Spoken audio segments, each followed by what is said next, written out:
Hey, ladies and gentlemen, welcome back to the Jack and Glenn channel. Before we get started, make sure you hit that subscribe button, hit that bell notification so you don't miss any of our reviews. Today, I'm going to talk about Put a Ring on It, episode number 6, Double Trouble, Double Trouble.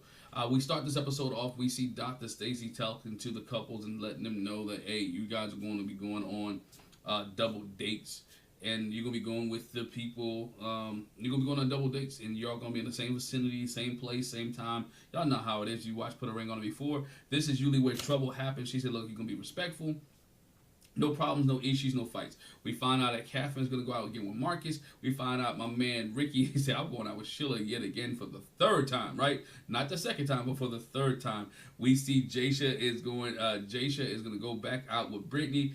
Joya is going to go back out with Jacoby. And then we get Zay and Jasmine, who are both going to have new dates and new partners that they're going to go out to. So we find here, so it's interesting here. We get to Joya and we get to Jasmine's and Zay's house.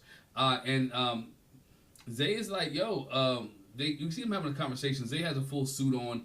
He's suited to the top from head to toe. Got his white sneaks on, white shirt, looking like, yo, like he's fly, right? He's dapper.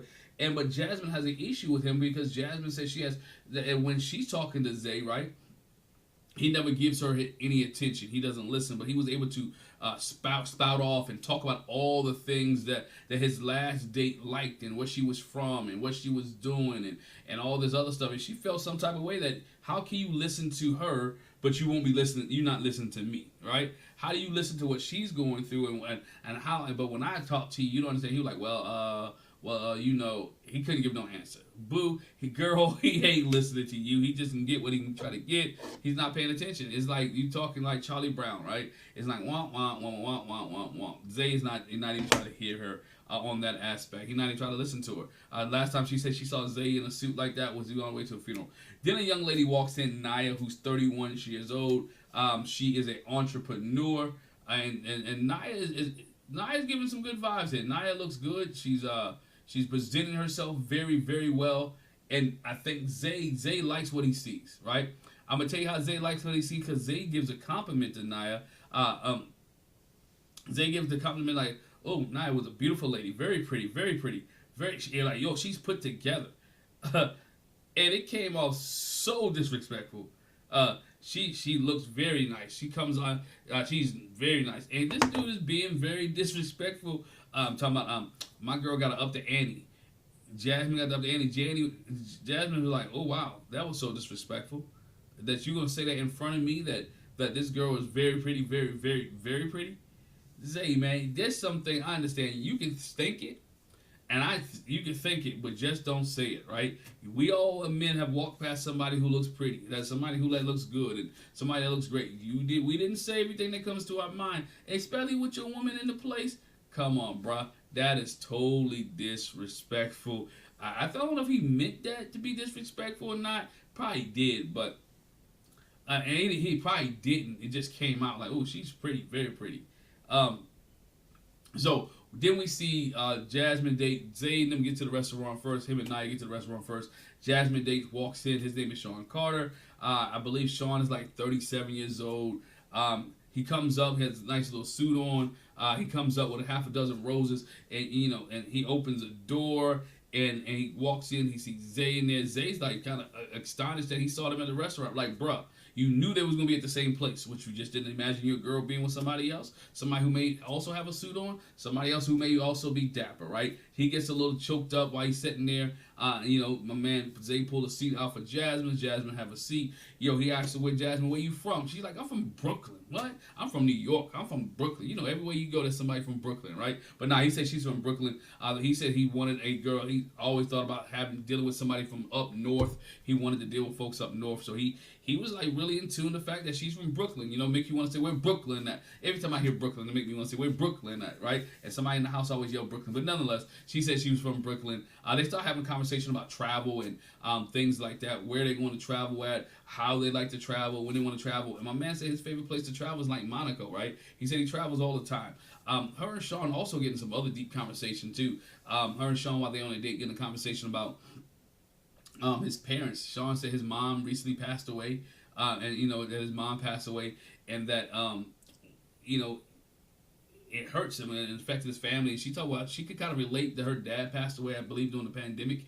And Shawn said like his mom passed away in his apartment. So he do kind of, and his dad passed away. I think he said he lost both parents, which is sad here, right? It was sad that he had lost both his parents, and that way. But the conversation, she was like, Jasmine was like, how do you handle it? How do you deal with it? Or how, when you want to talk to her? He said, I just talked to her as if she was still there. And, he talking about the ancestors and everything. I thought their date was real cute, man. Their date was sweet. She actually genuinely found somebody that would listen to her. She was able to express herself on her date. She was able to say what she felt, and Shawn was interacting with her. I thought this date was real genuine. It wasn't like made-for-TV type stuff. It was a genuine date, and I think Jasmine deserves better than Zay. Zay seems like he is possessive to me. Give me a little bit of Darian vibes from a couple seasons ago from Married at First Sight. I believe it was Darian and Alexis. That's what he gives me a little bit. but her and Jasmine and Shawn, to me, hit it off. The date was very nice. Conversation was good. They both was engaged. Didn't look like it was produced or for TV, but it looked like that it was a straight up legitimate conversation, and she legitimately had concern for him and he had concern for her, and it was good. I'm happy for Jasmine. I hope she goes on another date with Shawn. Meanwhile, on Zay's date, him and his date Naya kind of bumped heads a little bit. He's telling her all the situation that was going on with him and Jasmine. And Naya just came out and said, you know what, I like you. I think you're attractive. I think you're handsome. I think you're good looking. What's up? What's going on? He's like, well, it's not right. I'm over there with my girls over there, and she's like, I understand. That's the part of the, basically it's part of the show. It's part of that show. It's part of the, what we on, right? Your girl is over there. But Zay was so distracted at what's going on with Shawn and Jasmine that she was like, oh yeah, she's over there. He like, she? Don't you mean Jasmine?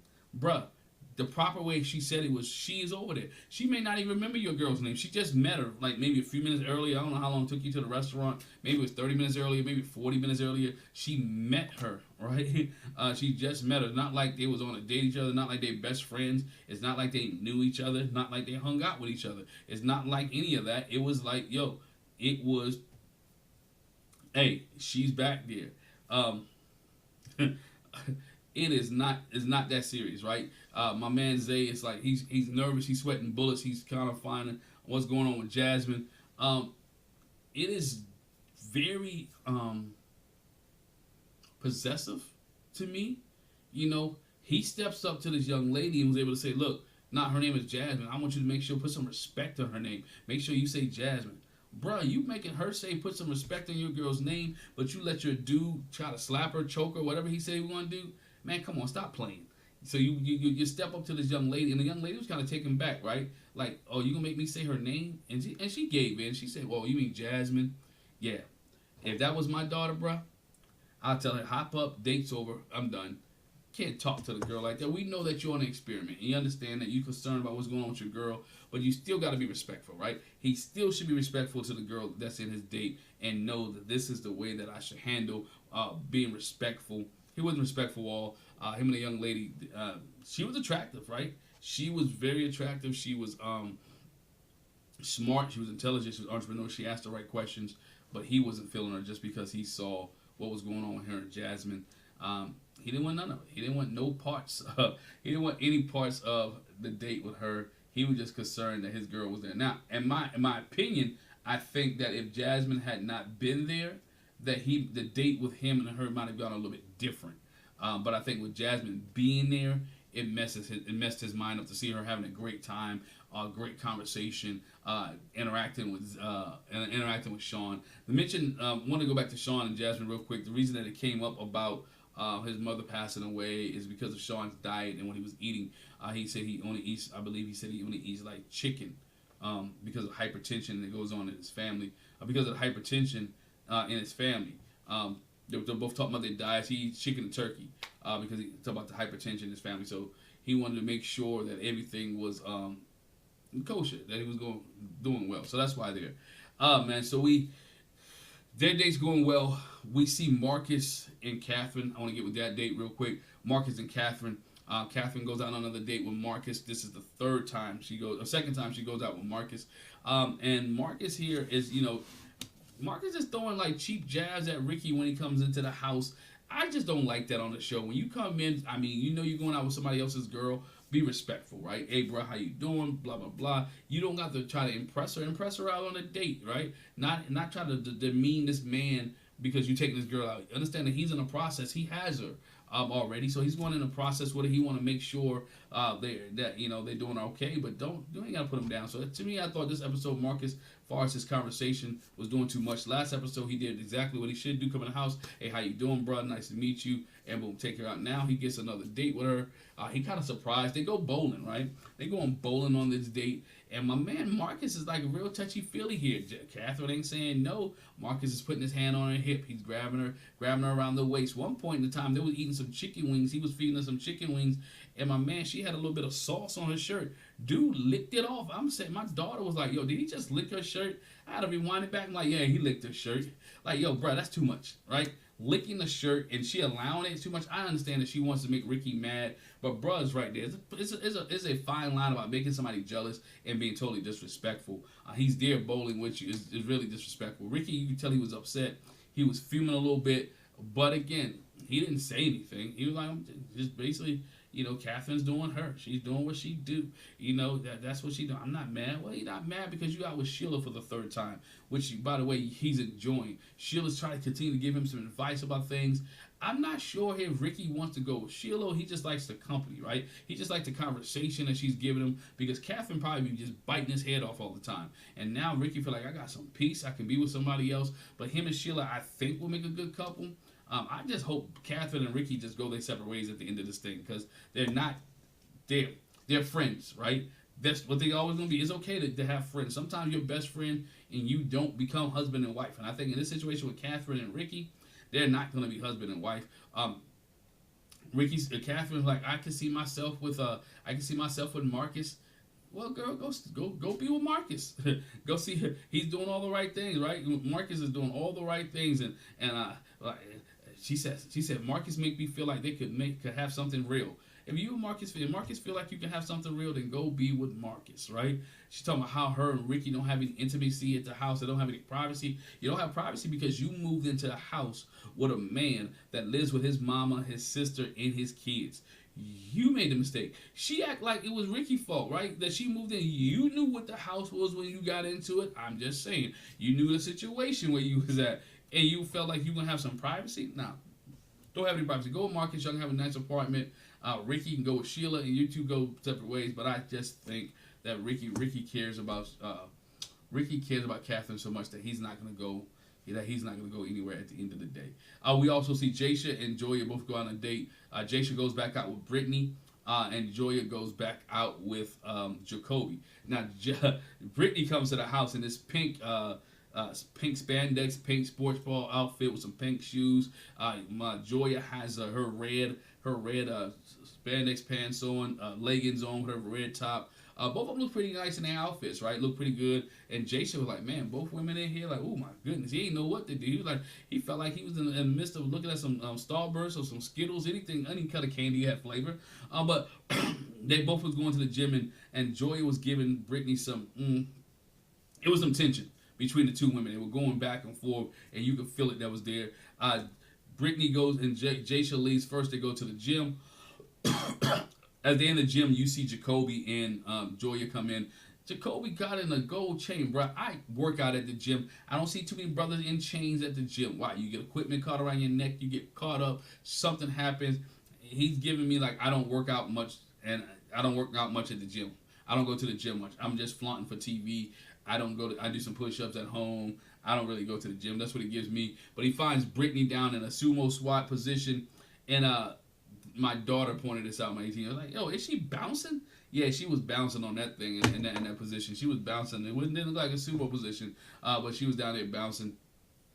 One of the interesting facts with that date is that you see Brittany becoming real touchy-feely here. Brittany has become real touchy-feely on this date with Jasha. She's touching him all, massaging his head, massaging his neck. Joya sees this and she's kind of upset, like, oh my man. And when she started having a conversation with Jacoby, was really, girl, this is the one that you wanted to go out with, right? You wanted to make sure you and Jacoby had a second date. You decided, you know what, Jacoby is a person that I want to go out with, and guess what you get? Sometimes you get what you get, as the folks tell me. You get what you get. She got what she got. They started talking about single kids and talking about how he doesn't want to date women with single kids. Like, bruh, you do know she has a kid, right? You do know that there is a kid involved in this relationship. What are you going out for? Why didn't you tell her from day one that, hey, you know what? I may not want to have a kid. I may not want to go out here. I may not want to deal with this. Jacoby, told me he wanted a woman. What did he say? He said, I want a woman on the top tier. This is a woman on the top tier. She just happened to have a kid. And she was totally turned off by Jacoby. All the things that Jacoby said was a total turn off. It seemed like to me that he was self-sabotaging the relationship anyway, right? That he didn't want to be involved in his relationship. But I felt like, man, this bro, you were the one that said that you like women who have men. Now, you like women who has a boyfriend, but she can't have any kids while she has that boyfriend. That's what you're saying. He said, I just like women, he was a clown. I'm going to call him a clown. He was a straight up clown. This right here, it was for all the single mothers out there who are trying to get back involved in a relationship. That's the guy that didn't want to meet, because he's that guy. I don't want to deal with a mother. Girl, you look good, but I can be with you, but I don't want to deal with your kids. Yeah, that's Jacoby, y'all. Jacoby is a straight up clown. That's, it was bad. But Joya, Brittany and Jasha had a good time. He started talking to her about the kids and how their relationship, how him and Joya's relationship wants to grow, and how he wants to have more into the relationship. He doesn't want any more kids right now, and she wants another one, and that's the biggest issue that they have in the relationship. I see him going out with Brittany again because I think their conversation, their energy, has always been is good. I think she has the body he wants. I'm not sure if about the kid situation with him and her, but I definitely can tell you this: Joya is not going out with my man Jacoby ever again. That she was so turned off that if she could have left, she would have left. She should have got up and left because dude was disrespectful. He was told it made her feel uncomfortable. He was Jacoby, the lack of sensitivity. He had no sensitivity for her as a mother, right? It didn't make any sense. Didn't make any sense at all. It's just terrible. It's just bad. It is bad. Yeah, it is bad. The next part we see, to wrap this up real quick, we see the couples get back with Dr. Stacia. But the main focus here was Catherine and Ricky. Although Catherine enjoyed their date and noticed that how Ricky's complimented her, she later finds out that he don't feel emotionally towards her as he did with Sheila. Look, Ricky and Catherine are just friends. They shouldn't be together. He's comfortable with their friendship. He's comfortable with them being friends for the last couple years. I don't think he wants to romantic. He's comfortable having an in-home babysitter, right? She stays home, and we talked about that last time. He stays home. She stays home and don't go anywhere. He goes out and do whatever he wants, and then when she tries to do stuff with him, she can't. Hey, look, it is totally their friendship. They're friends. They always keep coming back to each other when they break up with other people. I'm not saying that Catherine should be with Marcus, but she shouldn't be with Ricky. They should find somebody else to go with, somebody else to deal with. You guys let me know what you think in the comment section below. Should Ricky and Catherine still be together? What do you thought about Jacoby? What are your thoughts about Jacoby downplaying the motherly, downplaying single mothers, or talking bad about single mothers? Yo, their relationship went downhill quickly, and she realized that he wasn't good for him. How about Brittany being real touchy-feely on this date with Jasha? Let me know your thoughts here. How about my man Marcus and Catherine being real touchy-feely, eating off her chest? Yo, let me know what your thoughts here. Give me a comment. Leave a comment in the comment section below. Your thoughts on this episode. Put a ring on it. Pretty decent episode. Zay being jealous, being very rude to a young lady, Naya, about Jasmine actually connecting with somebody, with Shawn. It's a lot in this episode. Really good episode. But that is episode 6 of that is episode 4 of this season. Episode 6 of this season. Put a ring on it. Let me know. Leave a comment in the comment section below. Hit the subscribe button. Hit the bell notification, and don't miss any more of our reviews. Appreciate you. Thanks for sticking around. If you stuck around for all 20 minutes of this video, why not hit the subscribe button? Talk to you later. Peace.